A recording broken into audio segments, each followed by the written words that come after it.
Hey there, welcome in. This is Heather with Heather's Healing LLC, and we are going to look at the energy of Gemini in Taurus season, which begins on April 19th and goes through, I don't know, May 19th, May 20th. Kind of depends on the calendar that you're looking at, but welcome in, Gemini. So we are going to be looking at Taurus. So Taurus rules the second house. The ruling planet is Venus. And what is highlighted in Taurus season is finances, what you value, and spirituality. I also think of when I think of Taurus energy, I think of home, beauty, health, abundance, creation. So we are going to be looking at Gemini's energy in this season and see what's coming up for Gemini. So welcome in, Gemini. I hope you are doing well. So let's look at how can Gemini create more beauty and abundance in this season. So Gemini, how can Gemini create more beauty and abundance in this season? Advice on finances. Let's look at financial health for Gemini. What is going on with Gemini's finances this season? So let's look at finances for Gemini. And then I also wanted to look at how is this season challenging your growth, Gemini? How is Taurus season going to challenge your growth? So let's take a look at that. And I'm hearing removing of stagnation, removing you from stagnation. So that feels really nice. So if you have been feeling stuck, Gemini, it feels like you are going to be moving forward. So let's see here what's going on. So I just want to check. I've got my notes up here. Okay. So Gemini, how can you create more beauty and abundance? So we have the Knight of Wands in reverse, which is interesting here. So I feel like this is part of that stagnation just by taking action. How can you create more beauty and abundance? Gemini, it feels like those of you that are here, you really just need to take action. What is it that you're procrastinating on? Is there a project or, something that you know would benefit you, but you're putting it off? Let's pull another card just to get a clarifier here. And also be sure to check your sun, moon, rising, and Venus, just to get a better feel for what's going on. All right, so clarifier on the Knight of Wands. I will also say too, with this, I'm definitely feeling the stagnation with the Knight of Wands, but I'm also feeling, it's interesting. It's like there's not really a balance here. It's either you're really procrastinating, it's stagnant energy, or you're going the total other direction and it's being very impulsive. But whatever this is, it doesn't feel like it's being thought through very well. So let's take a look at this. Oh gosh, so we've got a Knight of Cups too. So we have two knights here. And both of these energies feel very, very conflicting here. So we have the Knight of Wands, which is a knight that really speaks of creativity, action, taking action. It's a fast moving energy. He has a lot of passion. Then we have the Knight of Cups, which is also a very passionate card too, but it's coming from a more heart-centered, romantic point of view. But what I'm feeling here is I feel like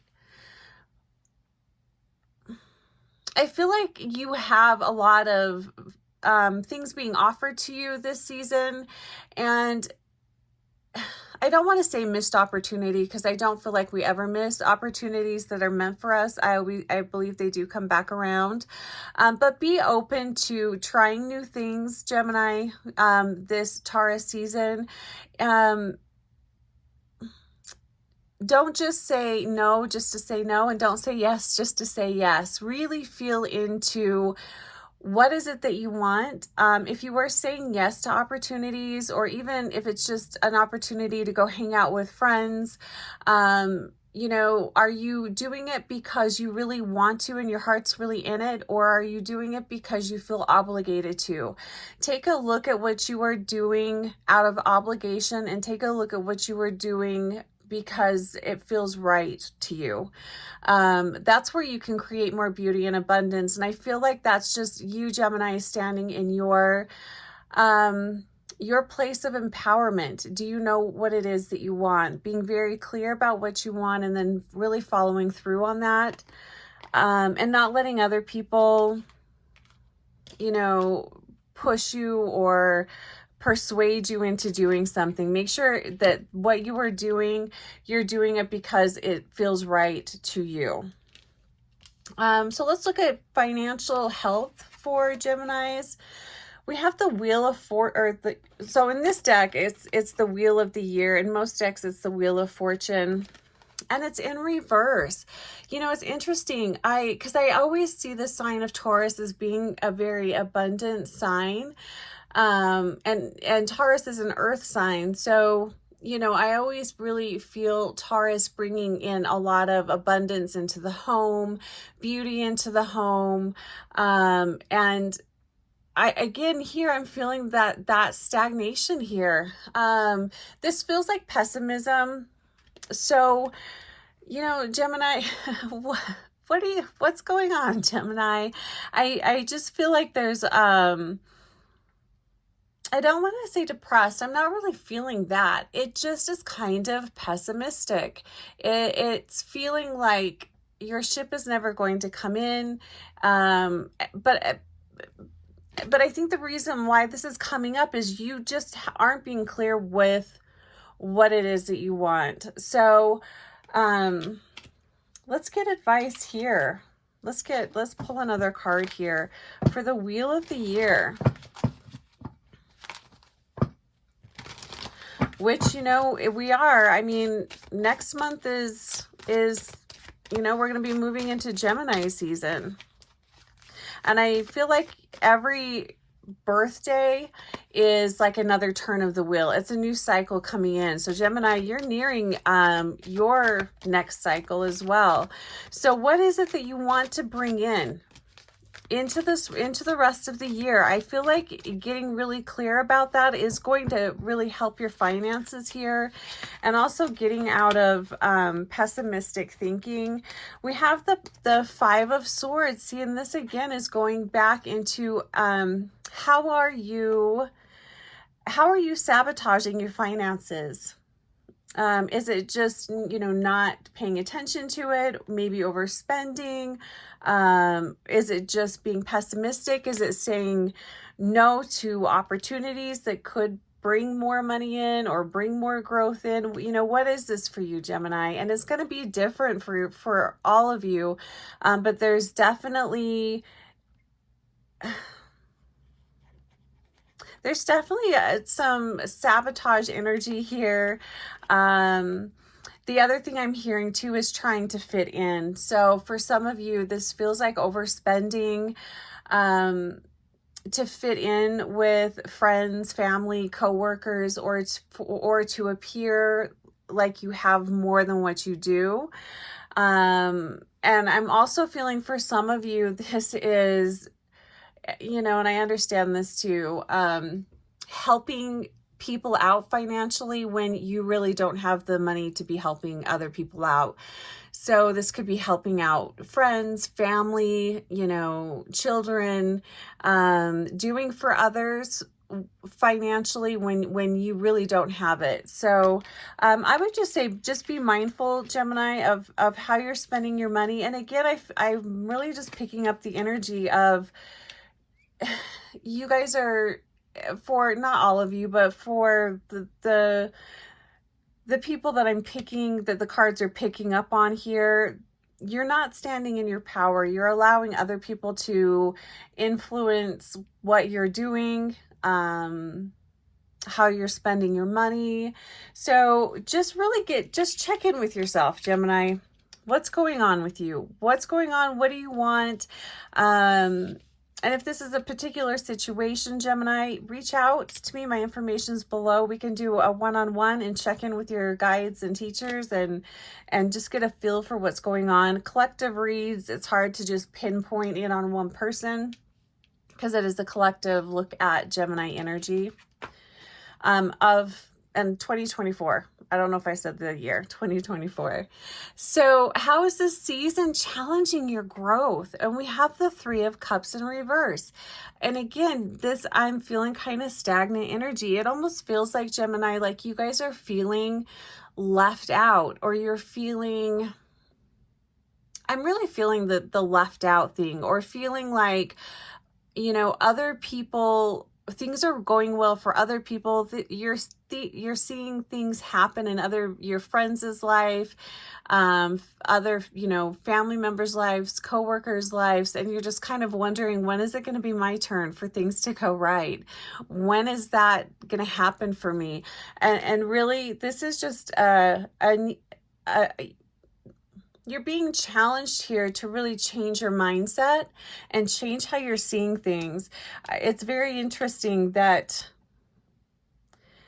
and these cards are very colorful, but they're all in reverse. So for me, that I feel like it's almost kind of dimmed the color in these cards. So I guess that's why I'm saying I'm just feeling this stagnant energy. And maybe you guys have just been in a little bit of a funk. Although I do really feel quite heavily for quite a few of you that the funk is that you are allowing other people to kind of run your life. It's okay to say no. It's okay to not be liked by other people. You know, take your power back, Gemini. Okay, so let's just pull a clarifier on this Three of Cups. What's going on here with this Three of Cups? And I'm hearing the desire to fit in, you know, that, and I get that because, you know, it's nice to fit in and it's nice to be liked. I totally get that. But if it's taking away from your passion, if it's taking away from your finances, if it's taking away from your joy, that's definitely not worth it. It's okay to not be liked. Holy moly. So we have the Seven of Swords here, but it is in reverse. And so this to me is a mindset, but I feel like you guys are coming to the realization that, you know what, the way that I've been doing life, or the way I've been handling it, and for many of you, it feels like it's a particular relationship. It doesn't feel like this is every area of your life, but it does feel like there's a relationship that's kind of running the show right now. And it feels like you guys have an understanding of that. So now it's just a matter of, how are you going to move forward in that relationship? And not that it's necessarily a toxic relationship, but it just feels like it's an energy that needs some boundaries around it. But and that's kind of the challenge of this season for you. Taurus is pretty good at having boundaries. So I feel like, Gemini, you're just being challenged to put up boundaries around anything that's taking away from the beauty in your life, that's taking away from joy, that's taking away from your time. That's another thing I'm hearing here too is, Gemini, you need to create time for yourself and time for you to do activities that you really enjoy, just having quiet time to yourself.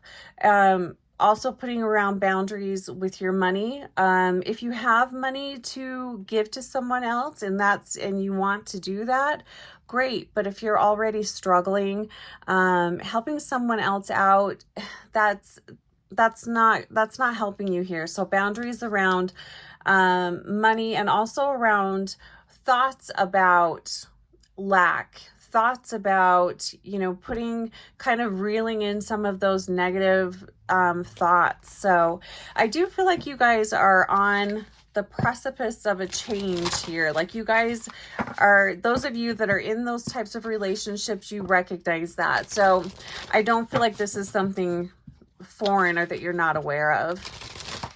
So let's look at an energy color. What is a color that would be helpful for Gemini?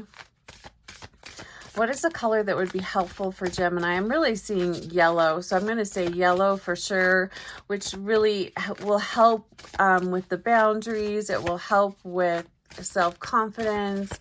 It will also help in healing or beginning to repair relationships. Ooh, you have two color cards here. So what do we have? We have, and it's funny, these are, I mean, these cards don't really matter if they're in reverse. But it's funny that these cards are in reverse too. So it almost feels like, Gemini, your energy in Taurus season, you're just, you might feel a little off kilter and a little upside down. You know what? That's totally okay. I would say, you know, don't rush into anything or make any drastic changes until you are feeling really sure of yourself and feeling really sure of where you are at. But I'm loving these colors. So you have red. It says free yourself from pain, and it's card number 2. What I really love about this and Gemini, it does really feel like getting very grounded is going to help with that. So red to me is rooting to the earth. It's grounding to the earth. It's strengthening your life force, which that could be part of the reason why maybe some of your boundaries have been a little lax, is because you just haven't physically, you don't have the energy to deal with that right now. So really make yourself a priority, make your health a priority, doing everything you can to strengthen your body, your mind, get yourself in a place where you just feel emotionally, physically, mentally sound. And then the other card here is brown. Oh my gosh, this card even says establish boundaries. Establish boundaries, and it's card number 12. So the 2s are really standing out to me. I don't know if there's any other 2s here, but the 2s on these cards are really standing out. So again, brown, establish boundaries. I'm also going to say, again, grounding, going outside, being in nature, putting your feet in the dirt, leaning up against a tree. I love that there's green here. So that to me is saying that there is new growth, a new life coming in for you, Gemini. So, you know, be patient. Don't rush anything. And don't rush into anything. I'm really feeling that for you guys. But strengthening your life force, strengthening your boundaries, strengthening yourself physically is going to make it so much easier for you to have boundaries and to stick with the boundaries. All right, Gemini, so one final card. So let's just look at advice from Spirit. What would your spirit guides like to say to you, Gemini? And again, check out your sun, moon, rising, and Venus, because that will give you more information on this season and what might be going on for you. So advice and guidance here. And the card says ancestors. It's card number 28. And it says historical connections and purposes. I love all of the white light energy on this card too. That to me is what is standing out the most. So I would say really clear your energy. You can use selenite, you can use salt, you can use sage or other types of smoke to do that. But clear your space, clear your energy, and, you know, ask your guides and angels for help and support, but also lean in on your ancestors. Asking loved ones to come in closer. And this also just feels like just connecting with other people. So it doesn't necessarily need to be family that has passed on, but family and friends that you trust, that you can lean on, that you can rely on. This just really feels like, Gemini, like you guys just need a lot of support this season. So reach out, ask for help. And that's what I'm really feeling from this card, is asking for help. And again, the 2's really standing out to me. So 8, 9, 10. We have 10 there. So there is going to be a big shift coming in for you guys. The energy is definitely going to change. I do want to read, let's see if I can find my little book here. Let's read the angel. Let's just read the angel, whatever you call that thing. The angel number reading. Okay, for twos. Oh, this is great. So twos, of course, symbolize union, the divine masculine and divine feminine forces within you. It brings a message of duality, balance, and completion, reassuring you that whatever you seek is seeking you too. And really, Gemini, this is just feeling like a need for balance, for, you know, balancing your divine masculine, your divine feminine, balance, completion, duality. And I think that's really represented really well in these two cards here. The Knight of Wands would be more of the masculine energy. The Knight of Cups would be more of a feminine energy. So just really honoring yourself and honoring all parts of you. You know, there's nothing good, bad, wrong. There's not, you know, nothing is wrong with you. But just bringing in some balance, understanding and respecting the duality of life and the duality of you. And this is such a Gemini reading. I mean, this truly is. Talk about the twins. I feel like you have duality being shown in all of the cards here. So Gemini, just, you know, blessings on this season. Wonderful things are going to come in for you. Move slowly, ground yourself, take good care of yourself. And again, if you'd like a one-on-one, my information is below, and I'll talk to you soon. Take care, Gemini.